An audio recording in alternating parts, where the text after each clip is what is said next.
everybody, and welcome again to the Musical Innertube. I'm Don Rooney. And I'm John Timpain. And John has a very special guest that he'd like to introduce this week. John, go ahead. We're talking to a novelist, Katherine Hill. Thank you so much, John and Donald. Thank you so much for having me. She teaches at Adelphi University, teaches English there. I also know she and I met years ago because she wrote some lovely reviews for me when I was the book review guy at the Philadelphia Inquirer. And I have a lot I owe Katherine a lot because she's the person who turned me on to Elena Ferrante, and that was before the big Ferrante craze. You got me, at the front of the wave, which I was very glad about. And so as soon as I started reading those books and reading Katherine's lovely reviews, and then I read her first novel, The Violet Hour. She has a lovely new novel called A Short Move. I think we could start. First of all, Katherine, do you want to describe where you grew up? Did you grow up in Virginia? I think didn't you grow up in Bethesda, so not that far? I grew up kind of all over the East Coast. Born in D.C., but my sort of heart of my childhood was in Central Virginia, just south of Charlottesville. But then I went to high school in Bethesda. So the Virginia sections of this book owe a lot to my time in Central Virginia. The book is the story of a football player who comes up through something like Pop Warner football, excels in high school, and again in college he goes to Miami.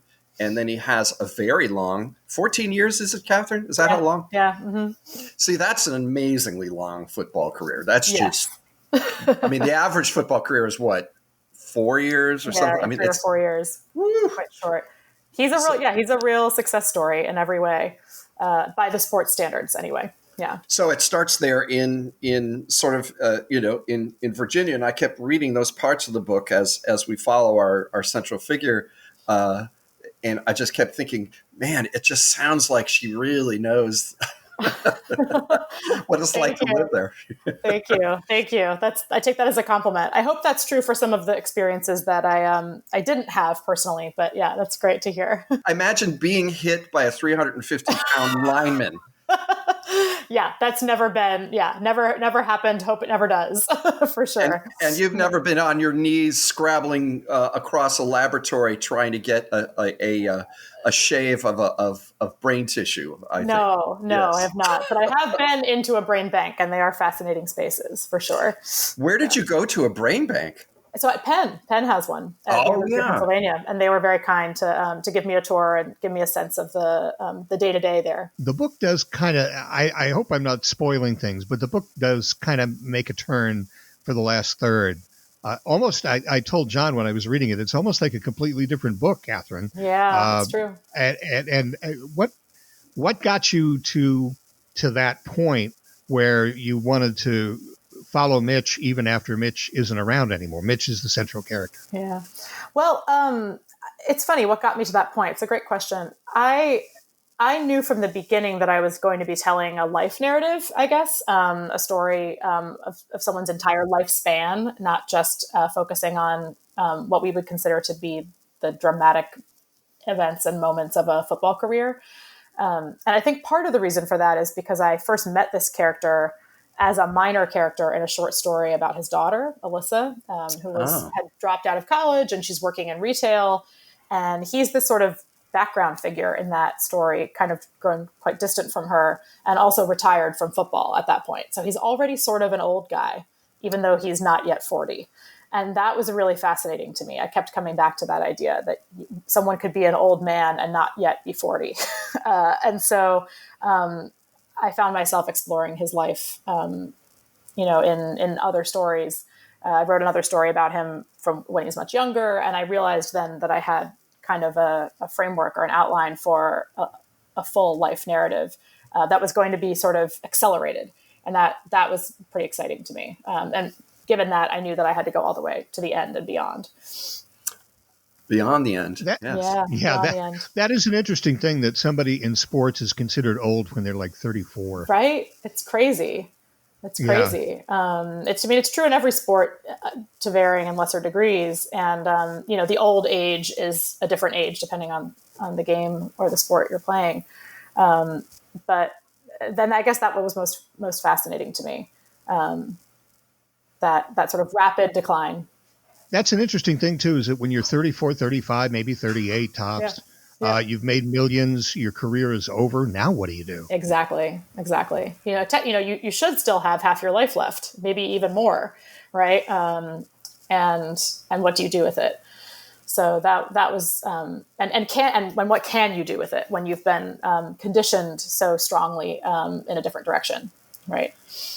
Well, it's interesting too because in a way, okay, most football players, don't get out of their 20s while still playing, right? They're, Yeah. Yeah. so you get a chance to look at a football player who has just a very rich career, and he plays on he plays on the Patriots, Yep. And then he at some point goes to the Philadelphia Eagles, which I know a lot of people will enjoy knowing. In fact, somebody who reviewed you, I can't remember who it was a Patriots fan and sort of groaned when the Eagles. I know, I loved that. Yeah. But I think it's on the Eagles where he makes probably the greatest friend in his life, which I want to talk about in a minute. One of the most sort of moving, emotional points in the book. But one of the things I thought, I wanted to ask about, I mean, all right, so there's all this, it makes your headache to think about, but there are all these cliches about sports books, about the way they go, the way they're supposed to be, the way they're supposed to be told. There's all these expectations people have of them. I'm wondering, when you started doing this, you must have been contending with all of that, especially a woman writing a book about football, And you want to talk about that? Just, did you ever have to sit down and just talk to somebody about it or ponder that? Yeah, no, I love that question because, for me, the great thrill was in defying all of those expectations, right? Was thinking, okay, I'm going to write a book about an athlete in which sports is a central concern, but I'm not going to follow the conventional form for that in any way. All of the sort of typical dramatic moments that we expect from a sports story, I doing air quotes around that phrase, would involve a championship run, or, the effort to make the team, right, with various obstacles that have to be overcome and various lessons learned along the way. And I wasn't interested in any of that. I was interested in the day-to-day of experience, really, of being an athlete, being someone who works for a living, with their body in such a direct and potentially brutal, but also sort of transcendent way, and in juggling all of the concerns of family life and personal life alongside that. So the book really puts all of the sort of traditional big events off the page very deliberately. So the reader is constantly having to fill in imaginatively those events and those moments that I think can kind of be assumed anytime you're reading a sports story. And it focuses instead on again, that sort of day-to-day, the daily experience of being in this body, in this life, on this planet. Right. The work just happens to be football, right?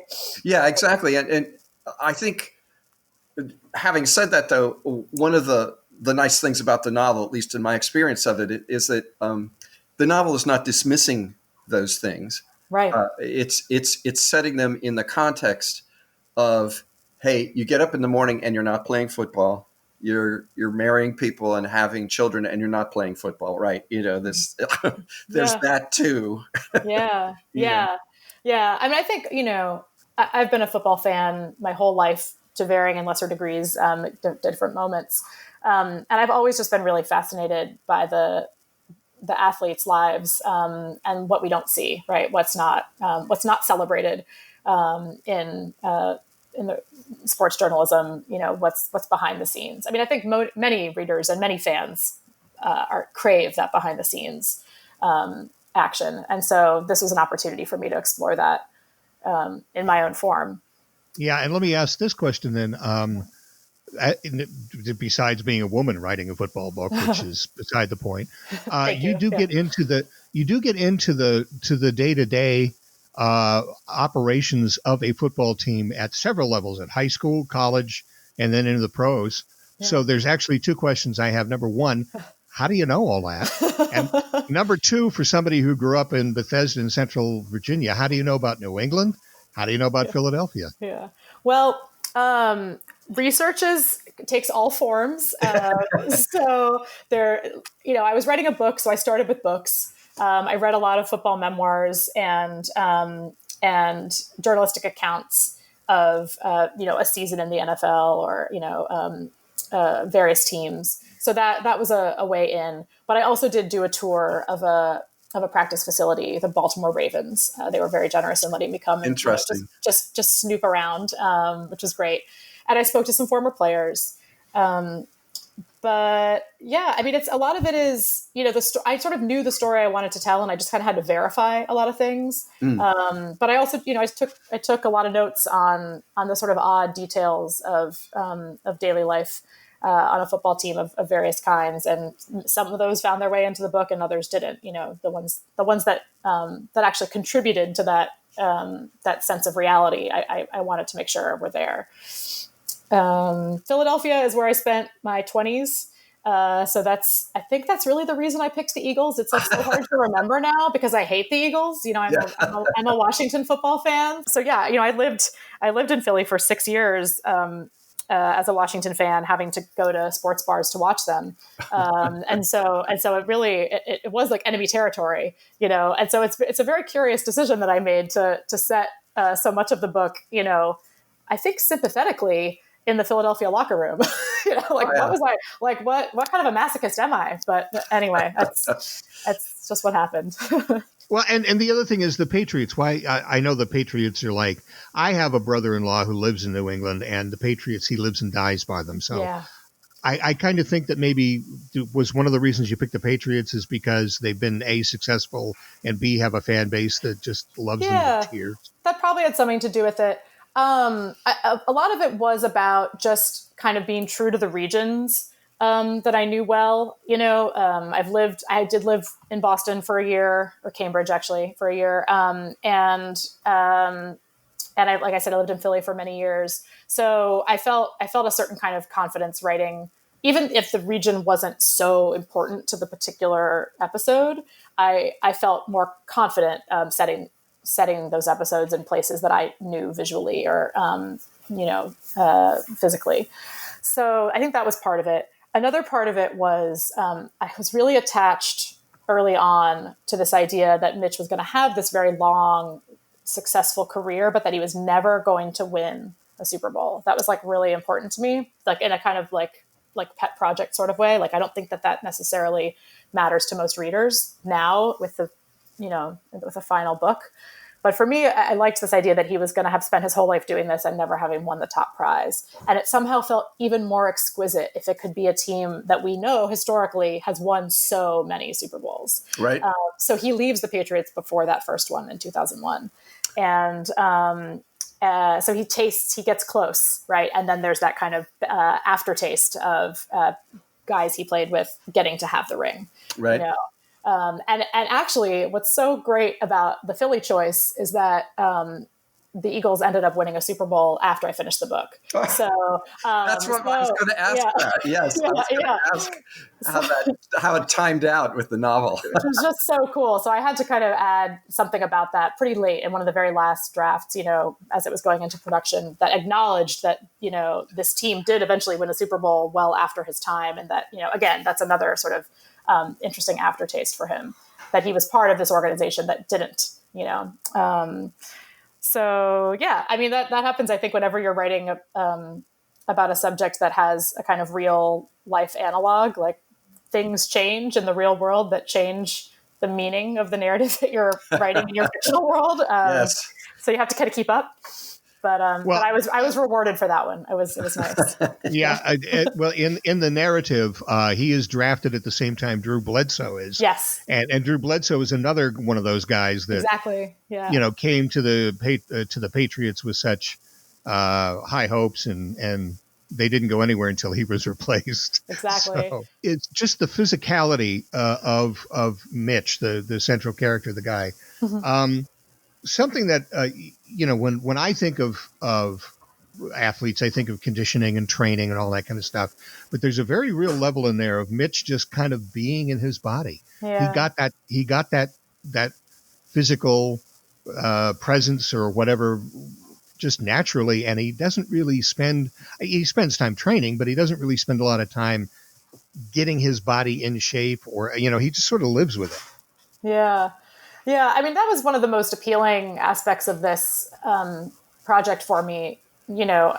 Maybe it goes without saying, but maybe it doesn't. I'm a terrible athlete. I am, I live in my body just like the rest of us. I like to dance, but, I am not particularly coordinated, especially when it comes to throwing and catching things. And so it was really pleasurable to try to inhabit the consciousness of somebody who does live so effortlessly in their body and is really good at those things. And someone who's, physically quite powerful, right? Really, really strong. Yeah. I live in my mind so much more. And I get stronger people to do things for me when I can. So there was a real, just a real pleasure in imagining that experience. I wanted him to be someone who was naturally quite gifted at it, but who does also work hard, right? Because those are two great myths in America, right? The natural born genius, and also the person who succeeds because they worked hard, right? So Sure. I wanted him to kind of have to contend with both of those. He's a very intelligent guy. Mm-hmm. He's not. That's also against type, yes. But I think the kind of intelligence that he has, first of all, he's very perceptive about other people. Mm-hmm. He fights his perceptions, as we all do. He resists what he sort of knows about other folks and their ways of reacting to him. But that perceptivity really, it characterizes him all the way through. I mean, obviously, and it's partly what makes him a good football player is his intelligence on the field, knowing where to be. He wants to be where the action is always, but it also there's that sense of where you are. I think Bill Bradley called it, which he's got. Yes. I just think that one of the most interesting things about the book is watching Mitch's mind perform, even if he's getting things wrong, which, he often does and we often do. Yep. But, other people are there for him. That moment when his dad comes off the plane, he has a troubled relationship, to say the least, with his father, who is one of the most interesting characters in the book for that reason. I just think, and when his dad comes off the plane, there's a snapshot moment where Mitch takes in a lot of the past and the present. And it's just, it shows you that other people are really there for him. He's not the kind of egotist that doesn't see others, Oh, that's nice. Thank you. Yeah. I mean, in some ways, if you're going to build a novel around a person, they better be interesting, right? Okay. So I think there is one sort of almost like craft-based requirement there for Mitch's intelligence. But I also think athletes are really smart. I think they get a bad rap, and partly it's all the athletes I know really well are very intelligent and can talk very intelligently about the game and various related matters. But also I think football in particular is such a complicated sport that requires so much sort of specific expertise, but also a kind of comfort with a grand vision. And so it happens to be a sport I've watched a lot. So I have a respect for it in that way. I'm sure if I had watched, a lot of water polo or a lot of field hockey, I would be able to do the same, create the same magic about those sports too. But football happens to be one that just really appealed to me. You have to know how a play unfolds. You have to be able to see it from a bird's eye view in your head, so that when somebody calls a number in the huddle, you know where you're going to be and where you have to be. That's not everybody has that. Right. And thinking also about, what it's like when you do something right and what it's like when something goes wrong and why it went wrong, and then imagining the repetition where you actually get it right. I think that all of that is a part of every sport, but is very interesting to me, maybe as a writer, perhaps. Revision is part of our game. Repetition is part of the sport. Yeah, I was going to say, speaking of being a novelist, Yeah. I love the sort of conversation where someone is explaining what rumination is for cows, and someone else says, "Yeah, they're digesting; they're not writing novels." It's sort of like that was a nod to your brothers and sisters in the art, I think. Yeah, a little bit. Those are everywhere. Every novel is full of them if you look. Oh, yeah. Yeah. Can you talk about Dantonio for a little bit, Dantonio Mars? Yeah. Because for our listeners, he's a player to whom Mitch gets close. And maybe even without knowing it sometimes, because the two are at a tug of war of some sort also. Mm-hmm. But because, both of them are outsized figures, larger than life, living in their bodies and working really hard to do something that's dangerous and exciting. And, they're both on a football team, Yeah. D is one of my, they're all my favorite characters really, but D is one of them. And we get his perspective about halfway through the book. He is a rookie with Mitch in Philadelphia, and they both play linebacker, so they play alongside each other. When Mitch is kind of basically just past prime, maybe he's in his prime, but like just starting to become old, as a player for him. And D is young and fresh. And Mitch is white, D is black. They're both from the South, and they develop a kind of complicated friendship, rivalry friendship. That's something like a brotherly relationship, and that felt important to me to include. The book is as much about family as it is about the work that Mitch does, and so it actually sort of made sense in a way that the player other than Mitch that we would get to know the best would be someone who was sort of like a little brother to him. Mitch is an only child, actually. So in a way, D is like a brother he didn't have. One of the things he's got to sublimate, of course, is pain and fear, two things. Mm-hmm, mm-hmm, and totally. There's constant discussions about that while he's playing with other players. They find different ways of approaching it and just speaking about it, because obviously you must be, even at your very prime, you must be terrified to be out on the field because you never know when the next move is your last. Exactly. Yeah, definitely. And I'm wondering too, with that, that tendency to submerge things, after he's done playing, obviously there's more that he has to do in that line. I think, I don't think this would be a complete discussion of the novel if we didn't talk about CTE, which certainly plays a big role in it. And we're not spoiling anything, especially if we're talking about this. For that, you must have done an awful lot of homework. That's all I can say. Yeah, the CTE Center in Boston has a really great resource. They work with the NFL on this issue. CTE is a brain disorder that can only be diagnosed after someone dies, and it's the result of chronic traumatic head injury, like repeated concussions, basically, which is inevitable if you play football. Yeah, about 87% or something of all football players have a touch of it. Yes, exactly. So it was inevitable that Mitch would have it.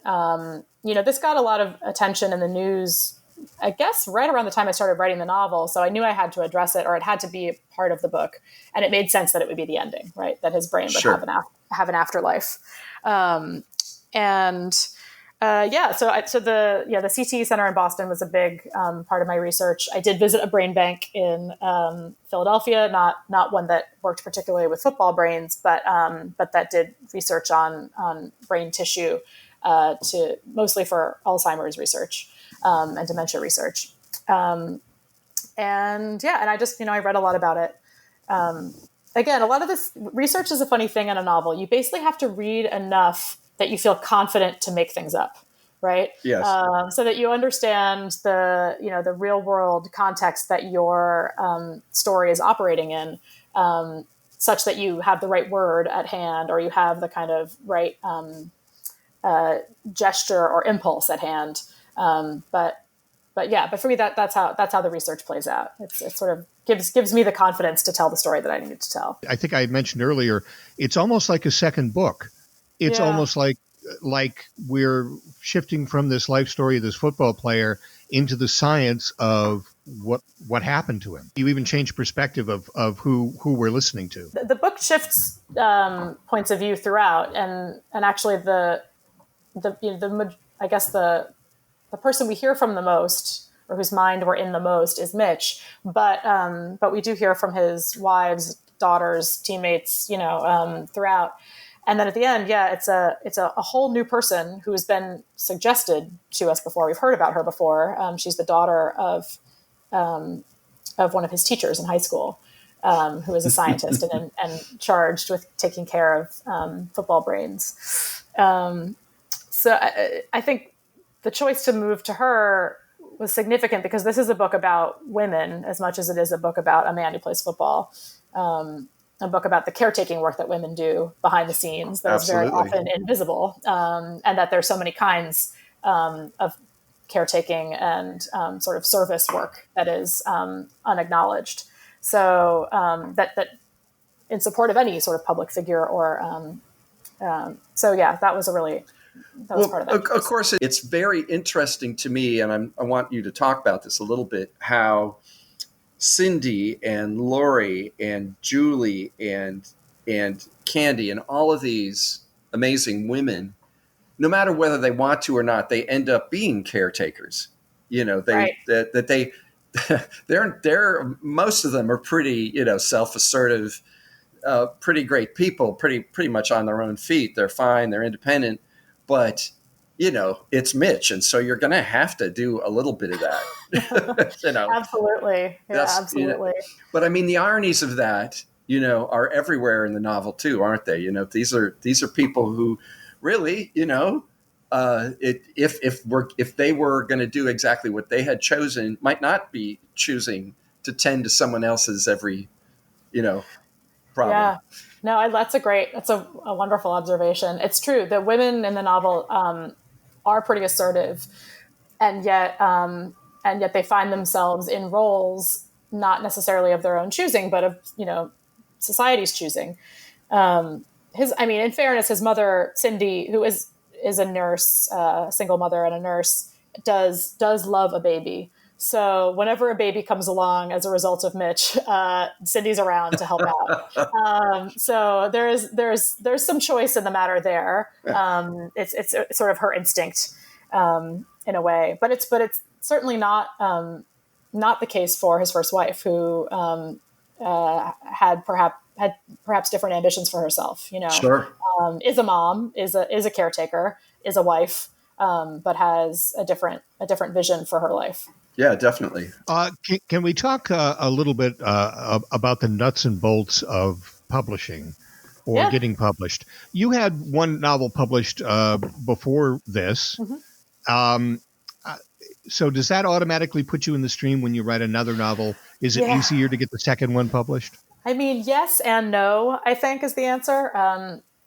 The first book, it's called The Violet Hour, and that was published 7 years ago. And I really struck gold with that one.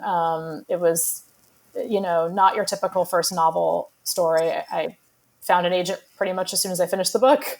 He got me hooked up with Scribner, like almost immediately. It was just like, I couldn't believe my good fortune. It was amazing.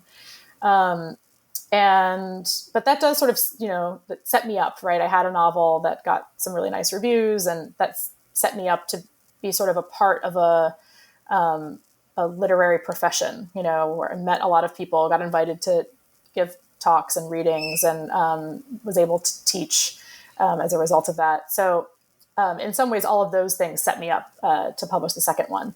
But this particular second book is a very odd duck. It's it's experimentally a little daring. The form is not not your typical novel form, and the subject matter is also one that we don't typically associate with literary fiction, right? Football.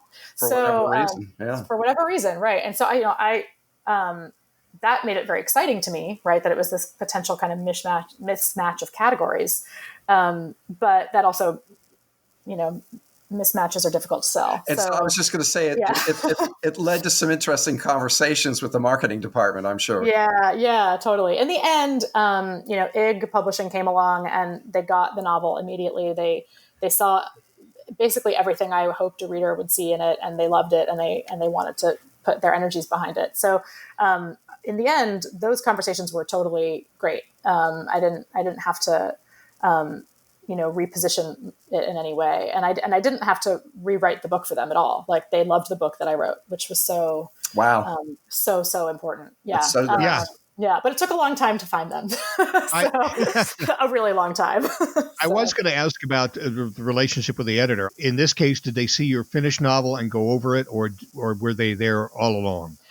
No, really, in both cases, the book that was published was basically the book that was submitted for consideration. So the editing actually happens, and this is, I think, true for most writers, though perhaps not the most successful ones, but most writers. The major work of editing and support happens in an unpaid way among friends and colleagues. So I had a number of amazing colleagues, writer friends, who read early drafts of the book and gave me notes. And all of that work went into creating the final draft that ultimately IG accepted. And that was true with A Violet Hour too. First of all, thank you for invoking Robert Creely. Oh, you're welcome. Have you been to that? Have you been to that cemetery, to Mount Auburn? It's actually his gravestone, and it's beautiful. Well, I know the poem. So, and we're talking about, for our listeners, we're talking about the last chapter again of the book, and I won't give away what this is, just to say that there's a Robert Creely poem on his, a few lines of poetry on his headstone, which come into play as sort of, again, a return to a theme we actually haven't spoken of very much in our conversation, so maybe I'll bring it up at this point. And I'll quote from the novel. Two quotes, and it's both about football, but it's very thematic. Like high school, like college, the NFL was a moment, but it was a moment that had felt so permanent. And then there's another comment about football. The entire time, there were reminders it was fleeting. Yes. The entire time. And so, and actually, I think Mitch says this with approbation. He says it, he says it was a good thing too, because, it's the NFL, partly because injury is always a possibility, always a probability, actually. And, part of the time, the fact of competition is so, just so pressing. It's just part of what you do. But part of the time, because it's a fact. That's what we started out with is, sports careers are short, and especially football careers. But that knocks on into the nature of just time being short for all of us, right? That we have, that this is partly, which is what makes the book so moving in a way, because it pops up in different ways throughout the novel. And was that in your head when you started writing, or did it become apparent as you moved through? Yeah, no, that was absolutely in my head. I probably discovered it early on in the first, draft of Mitch's life, the first draft of a story about him. I think life is quite fast, whether you're running at full speed or not. The conditions that we all live under in this country require us to run full speed, even when we think we aren't doing that. So it felt very right and very resonant to me that I was writing about football, but really I was writing about life under capitalism. And the spaces in between each chapter, I think, help hammer that home. I found that that was one of the most jarring ways that you did that. I just say, "Oh, see, she's hitting me with it again." I mean, Sarah is in the year 2030. I mean, we've taken racing ahead. Yeah, and there is. I haven't tracked the novel, so I don't know whether the gaps that get larger and larger. You can speak to that. Do they? I don't even know from chapter to chapter. Sort of. Yeah, sort of. Not wholesale, but yeah. Okay. There is a feeling of that. I just think, and right down to the last words of the book. I mean, we just this is something that it's bittersweet. There's things that the passage of time makes possible in the book. Yeah. There are things you have to live in time to get to, which is one of your points, Yeah. Definitely. And also just the sort of the kind of arresting experience of recognizing that time has passed that I think happens for all of us. And that happens in a more accelerated way, I suppose, for our football star. I'm struck by your notion of capitalism because you could not have chosen a more capitalist militarist sport. Exactly. I mean, it's really, this is football. People, I mean, even people who love it, if they think about it for a moment, they'll realize that about 9/10 of football is absolutely anonymous. You couldn't name the front line of most teams. It's a very anonymous sport. Unlike basketball, where you got 5 guys and you know who they are. Yes, you see their faces, right? Yes. In football, they're behind masks. Right. Yeah. Yeah, it's true. It is. Again, that sort of speaks to the mismatch of categories that I think was again so thrilling to me about this project. That here you have, like a writer who's in love with Virginia Woolf writing about this extremely aggressive blood sport, right? And I like both, and so I sought a form that would accommodate them. There have been a couple of passages as a reader in my life which have blown me out of the house, down the road, into the ocean. I mean, just reading it just completely disassembled me. I couldn't do anything for the next few hours after happy. This is just one passage in Virginia Woolf's To the Lighthouse, which is titled Time Passes. And I just kept thinking of it while reading the novel. I'm not saying, I'm not saying anything, but I take that as the highest compliment, highest compliment. Absolutely. Yeah, great. Yes. That passage, had the very same effect on me when I first read it, and it's stayed with me. I think Virginia Woolf would have loved football. Actually, I agree with you. I actually think you're right. Absolutely. I mean, she gives voice to the soldier in Mrs. Dalloway so richly in a way that is really not that far afield from what I try to do with Mitch in this book. Sweet. What's next for Katherine Hill? Great question. I have a very messy bundle of pages, Word document. That's a new novel. It's so very, very new that I can't tell you much about it. But I'm guessing it will have more than one point of view, which is kind of my thing. So that's all I can say. Hopefully another novel in, I don't know, another 7 years, something like that. Well, thank you so much, Katherine. This has been fantastic to have you as our guest here on the musical Innertube. We've talked about football. We've talked about Virginia Woolf. We've talked about brains. We've really had a great romp. Thank you so much for having me. This has been really, really fun. And thank you for listening to the Musical Innertube. If you'd like to get in touch with us, our email is musicalinnertube, all one word, @gmail.com. We're also on Twitter. John is @JTimpain, and I'm @DonRooney9. We're also on Facebook. Please like us there. And we are on Stitcher and SoundCloud and Apple iTunes and YouTube. And you can like us and give us a review on any of those locations. And one more thing. Thanks again, as always, to the virtual band Car Radio Dog for giving us our theme song. See you next week.